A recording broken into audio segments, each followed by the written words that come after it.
Kebawah Duli Yang Maha Mulia Paduka Seri Baginda Sultan Haji Hassanal Bolkiah Muizzuddin Wad Daulah Ibni Almarhum Sultan Haji Omar Ali Saifuddin Sa'adul Khairwaddin Sultan dan Yang di-Pertuan Negara Brunei Darussalam petang tadi berkenan menerima menghadap Tuan Yang Terutama Dr. Muhammad bin Hamad Al-Rumhi, Menteri Minyak dan Gas Kesultanan Oman. Majlis menghadap tersebut berlangsung di Istana Nurul Iman. Menyertai Tuan Yang Terutama Syekh Ahmad bin Ashil bin Rashid Al-Maskari, Duta Besar Istimewa dan Mutlak Kesultanan Oman ke negara Brunei Darussalam, dan Tuan Harim Abdullah Al-Kitani, Chief Executive Officer of Oman Liquefied Natural Gas (LNG).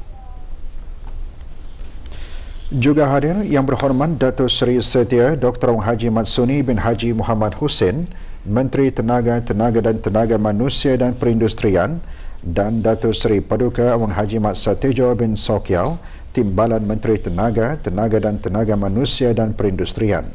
Tuan Yang Terutama Menteri Minyak dan Gas Kesultanan Oman berada di negara ini bagi menghadiri seminar bersama Brunei Oman kali ketiga yang diadakan di negara Brunei Darussalam selama 2 hari sehingga hari ini.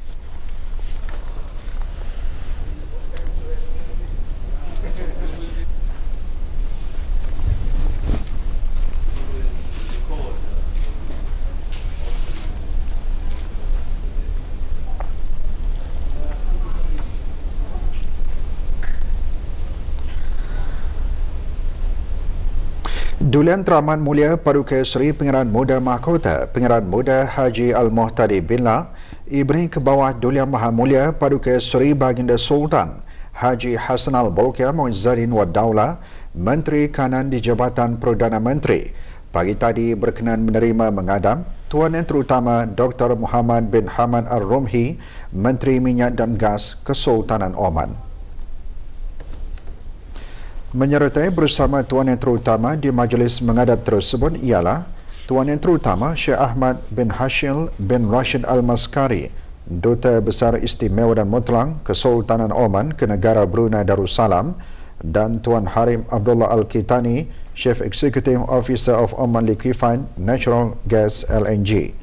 Juga hadir Yang Berhormat Datuk Seri Setia Dr. Haji Matsuni bin Haji Muhammad Hussein, Menteri Tenaga dan Tenaga Manusia dan Perindustrian, dan Datuk Seri Paduka Wang Haji Mat Satejo bin Sokiau, Timbalan Menteri Tenaga dan Tenaga Manusia dan Perindustrian. Majlis menghadap tersebut berlangsung di Qasr Al-Mizan.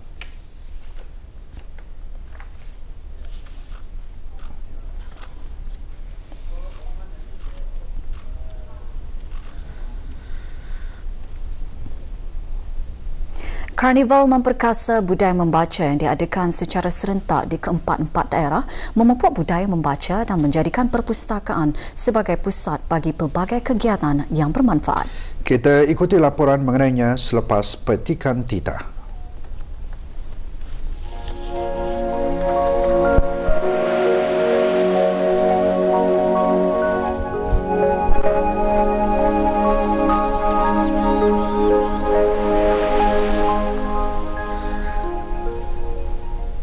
Karnival memperkasa budaya membaca KMBM diungkayahkan agar dapat memupuk minat dan budaya membaca tanpa mengira usia, menerapkan aktiviti membaca, meningkatkan penggunaan perpustakaan dari segi perkhidmatan serta mendekatkan lagi orang ramai dengan perpustakaan.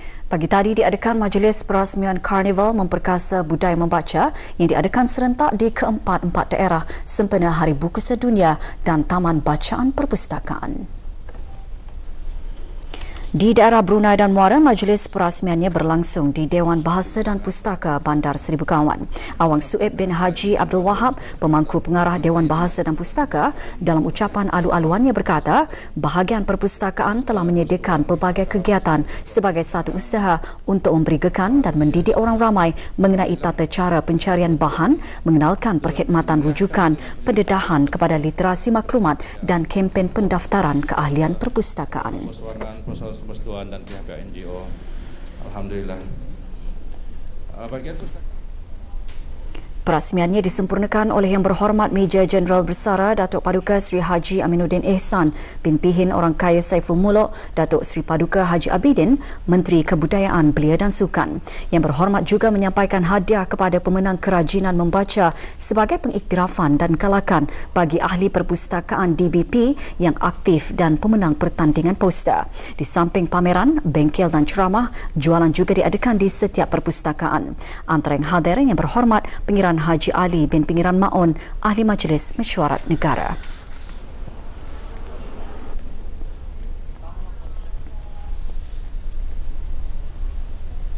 Sementara itu, Karnival Memperkasa Budaya Membaca juga diadakan pagi tadi di 3 buah daerah. Dengan tema Membaca Nadi Kejayaan Bangsa, Karnival antara lain bertujuan bagi melahirkan masyarakat yang berilmu, bermaklumat dan berwawasan.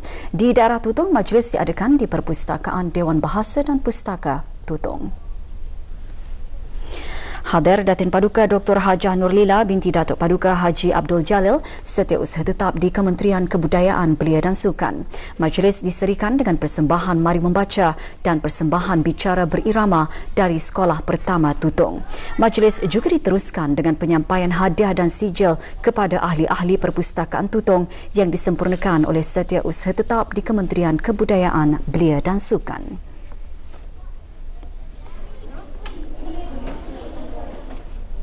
Di daerah Belait, Karnival bertempat di Perpustakaan Dewan Bahasa dan Pustaka Kampung Pandan Jalan 7 Kuala Belait.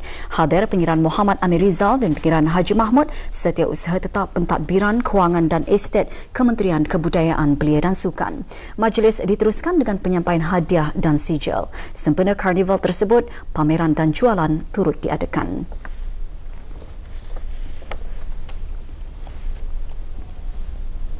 Manakala di daerah Temburong, Karnival dirasmikan oleh Kolonel Bersara Pengiran Haji Maidin bin Pengiran Haji Said, Timbalan Setiausaha Tetap Kebeliaan dan Kesukanan Kementerian Kebudayaan Belia dan Sukan. Majlis yang berlangsung di Perpustakaan Dewan Bahasa dan Pustaka daerah Temburong ini diteruskan dengan penyampaian hadiah dan sijil kerajinan membaca bagi ahli perpustakaan di daerah berkenaan.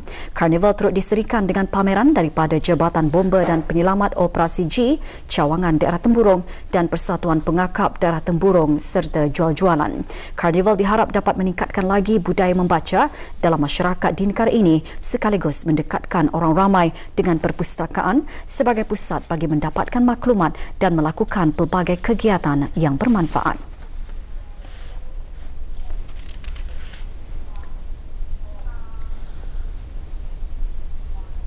Seorang kanak-kanak lelaki berumur 7 tahun disahkan meninggal dunia dalam kemalangan kereta yang berlaku di kawasan Jalan Sibakit Bawah, Kampung Tanjung Maya Tutong. Menurut pihak polis, kemalangan berlaku petang tadi apabila kereta yang dipandu merempuh tiang lampu jalan raya. Satu kemalangan kereta melibatkan kematian telah berlaku pada petang 24 April 2019 apabila kereta yang dipandu oleh pemandu kenderaan telah merempuh satu tiang lampu jalan raya di kawasan Jalan Sibakit Bawah, Kampung Tanjung Maya, dan anggota polis Tutong telah menjalankan tindakan segera ke tempat kejadian bagi menjalankan siasatan. Siasatan telah mendapati penumpang kereta yang terlibat iaitu seorang budak lelaki berumur 7 tahun telah disahkan meninggal dunia di tempat kejadian akibat daripada kemalangan tersebut dan punca masih dalam siasatan polis. Pasukan Polis Diraja Brunei ingin menasihatkan kepada semua pengguna jalan raya untuk sentiasa berwaspada semasa memandu dan sentiasa akur dengan mengikut had laju yang telah ditentukan. Seorang wanita warga negara asing telah diberkas kerana dipercayai terlibat menjalankan kegiatan yang tidak bermoral. Menurut pihak polis, wanita berkenan ditahan dalam serbuan yang dijalankan oleh Unit Penumpasan Perjudian dan Pencegahan Maksiat Jabatan Siasatan Jenayah Kelmarin di Hotel Le Gallery Suites. Semasa serbuan tersebut, pihak polis telah mendapati beberapa barang-barang dan sejumlah wang tunai di lokasi kejadian dipercayai untuk tujuan aktiviti tersebut. Pham Tu Trang, warga negara Vietnam berumur 25 tahun dan telah berada di negara ini sejak 26 Mac 2019 dengan menggunakan pas pelawat. Wanita dan semua barang bukti dibawa ke Jabatan Siasatan Jenayah untuk siasatan lanjut. Kes disiasat di bawah Seksyen 294A, kesalahan menawarkan khidmat seks Kanun Hukuman Jenayah Penggal 22. Orang ramai sekali lagi ditekankan bahawa kegiatan yang tidak bermoral adalah menyalahi undang-undang di negara ini dan sebarang maklumat mengenainya laporkan ke talian kecemasan pasukan polis Diraja Brunei 993 atau mana-mana balai polis yang berhampiran. Dalam usaha meringankan bebanan para mangsa kebakaran rumah di rancangan perumahan negara Kampung Mangkubau baru-baru ini, Majlis Ugama Islam Brunei MUIM pagi tadi mengadakan majlis penyerahan agihan wang zakat. Majlis diadakan di Kementerian Hal Ehwal Ugama. Penyerahan disempurnakan oleh Dang Haja Farida binti Haji Yaakob, Ketua Bahagian Kutipan dan Agihan Zakat. Agihan berbentuk kewangan berjumlah RM1,800 adalah dari peruntukan kumpulan wang zakat asnaf fakir miskin. Penerima Daing Norulela binti Haji Majnis, pemilik rumah dan anak-anak beliau masing-masing menerima sebanyak RM200. Sebuah lagi keluarga iaitu Muhammad Aizan Zul Arifin bin Haji Mashrun dan isteri serta seorang anaknya menerima sebanyak RM600.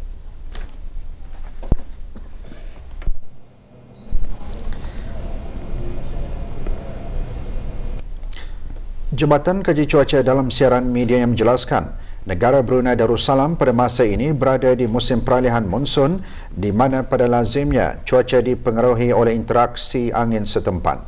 Hujan berpetir biasanya membentung di kawasan pedalaman pada waktu petang sebelum menjejaskan kawasan pesisir dan perairan negara pada waktu malam. Fenomena El Nino berintensiti lemah telah dikesan di Lautan Pasifik sejak awal tahun ini. Pengaruh cuaca sinoptik ini boleh menyumbang kepada sedikit peningkatan suhu udara harian di negara ini. Kebanyakan pusat iklim antarabangsa meramalkan bahawa keadaan El Nino berintensiti lemah mungkin berlanjutan sehingga sekitar Jun ini.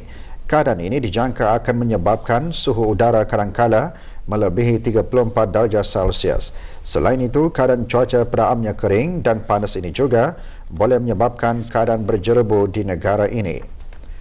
Pihak Jabatan Kaji Cuaca akan terus memantau keadaan cuaca dari semasa ke semasa dan akan mengeluarkan nasihat dan amaran jika perlu.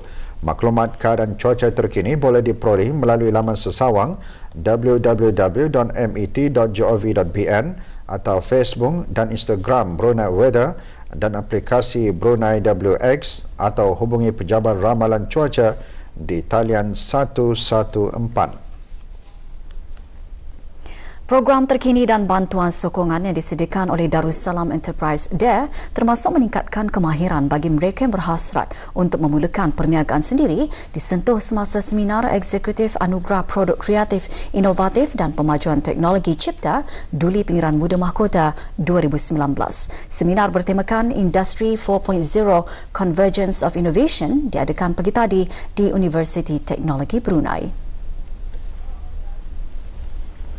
Seminar membentangkan 3 kertas kerja. Dayang Diana binti Haji Ramli, pengurus unit akses pasaran dari DARE, mengongsikan ceramah bertajuk Inovasi dan Keusahawanan bagaimana DARE boleh membantu AUDA. Dalam ceramah tersebut, beliau juga mengongsikan bahawa DARE memberikan sokongan yang diperlukan bagi golongan usahawan baru untuk mengakses pasaran dan berkembang.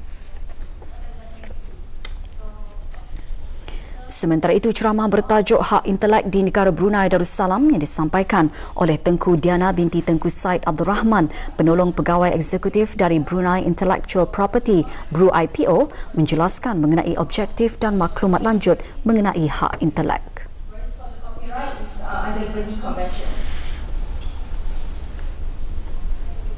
Manakala dalam ceramah yang disampaikan oleh Dayang Rabiatul Adawiyah binti Abdullah, pengarah RAB Global Green Sendirian Berhad, bertajuk Perjalanan Pattern bagi panel Kuala Suria, menumpukan peranan yang dimainkan oleh syarikat berkenaan dalam menyumbang kepada masa depan tenaga yang boleh diperbaharui.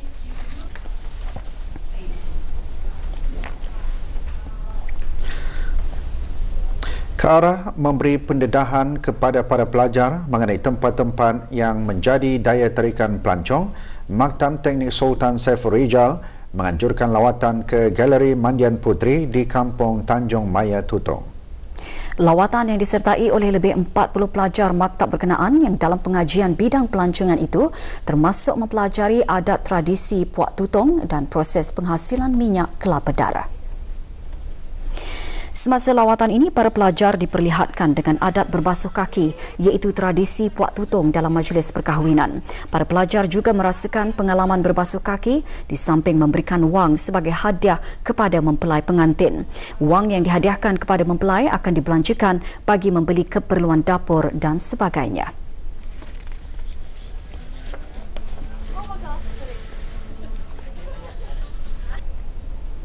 Para pelajar juga diberikan taklimat mengenai proses penghasilan minyak kelapa darah sebelum mereka dibawa menaiki gerabak dan kereta pacuan 4 roda untuk melawat kawasan Pasir Putih bagi mengenal flora dan fauna seperti simpur, sumboi-sumboi dan tongkat ali. Aktiviti-aktiviti lawatan juga termasuk ke Telaga Mandian 7 Puteri Tanjung Maya, Taman Madu Kelulut dan ladang ternakan kambing serta arkib warisan pribadi.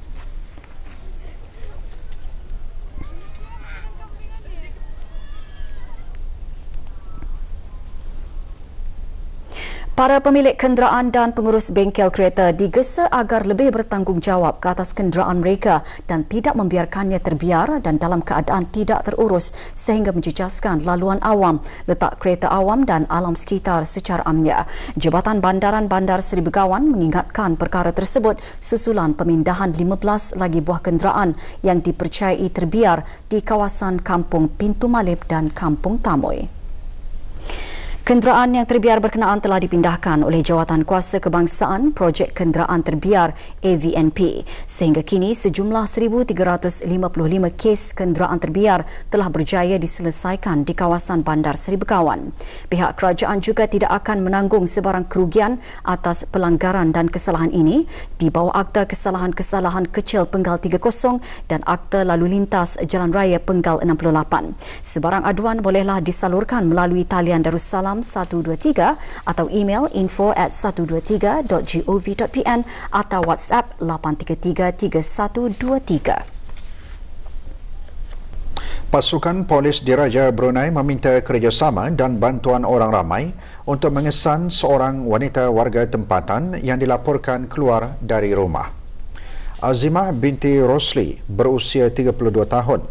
Orang ramai yang mempunyai sebarang maklumat mengenainya diminta menghubungi Balai Polis Sengkurung melalui talian telefon 266-1334 atau talian kecemasan 993 atau mana-mana Balai Polis yang berdekatan. Hasil dari ujian makmal bahagian farmasi Jabatan Perkhidmatan Saintifik Kementerian Kesihatan telah mendapati satu produk kosmetik telah dicemari dengan bahan terlarang yang tidak diisytiharkan. Produk tersebut, Luvia Night Kunyit, didapati dicemari dengan merkuri.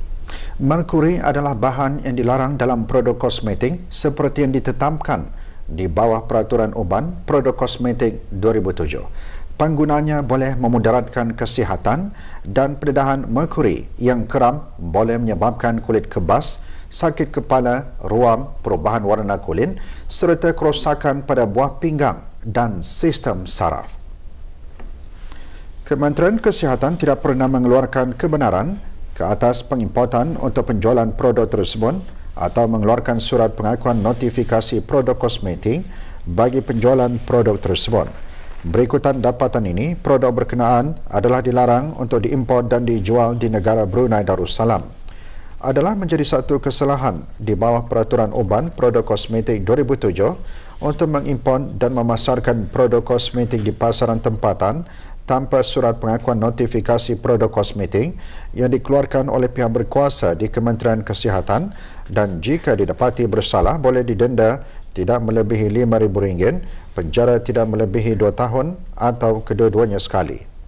Untuk maklumat lanjut, orang ramai boleh menghubungi bahagian compliance dan perlesenan melalui talian telefon 239-3298 sambungan 208, menghantar email kepada pharmacy.enforcement@moh.gov.bn atau berjumpa terus pegawai compliance dan perlesenan di Jabatan Perkhidmatan Farmasi Kampung Madaras atau hubungi talian Darussalam 123. Kejohanan Golf Putra Heidelberg Semen Brunei 2019 membuka tirainya awal pagi tadi dengan aksi pusingan pertama.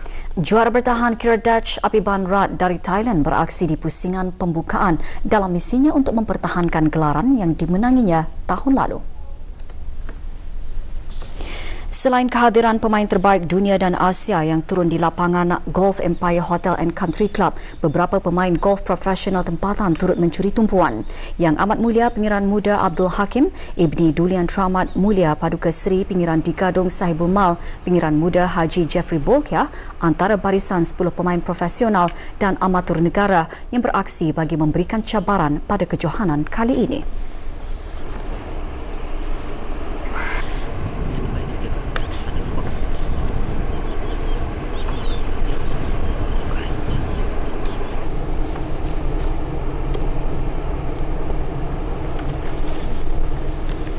Pemain yang paling mencuri perhatian pada hari pertama ini ialah juara bertahan Kira Dutch Apiban Rat dari Thailand yang juga pemain di kedudukan ke-42 dunia.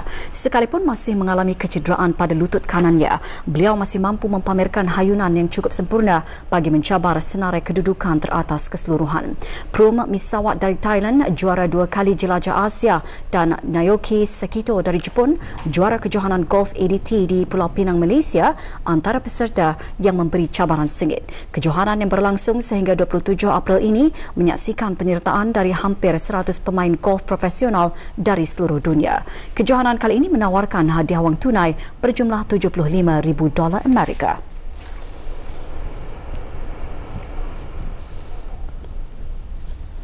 Pasukan Brunei DPMMFC meneruskan saingan bola sepak Liga Perdana Singapura menentang Young Lions di laman sendiri. Bagi mengikuti perkembangan perlawanan tersebut, kita terus sahaja lintas langsung ke Stadium Negara Hasnal Bolkiah, Brakas. Kaki kiri, memberikan isyarat. Baik sepakannya.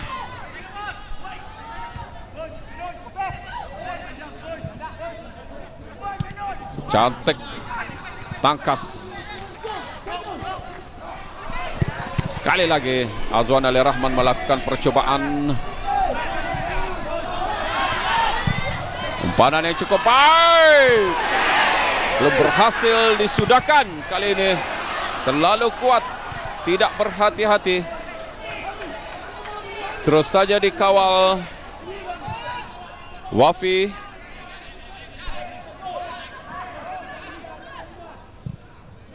Wafi Aminuddin.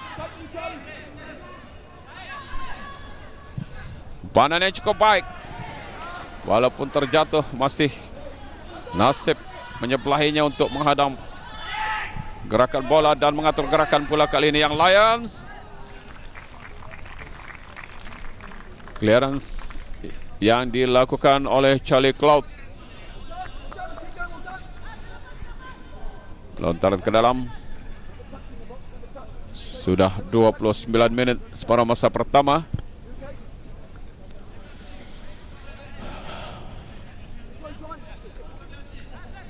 Lontaran